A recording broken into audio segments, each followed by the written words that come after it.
কি রে, এটা কি তোমার বাচ্চা? মাশাআল্লাহ, বাবু তো অনেক সুন্দর। নিশ্চয় তোমার চেহারা মার মতো হয়েছে।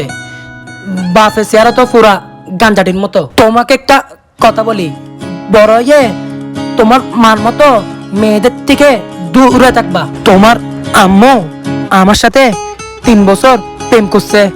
প্রেম করার পর তোমার আব্বুর সাথে বিয়ে করে ফেলছে। অনেক ছলনাময়ী নারী। শোনো, আমাকে যদি তোমার আম্মু বিয়ে করতো, তোমার এই চেহারাটা নায়কের মতো হইতো।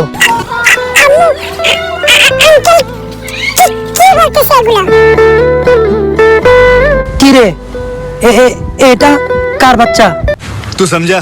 हाँ नहीं, तू समझा नहीं।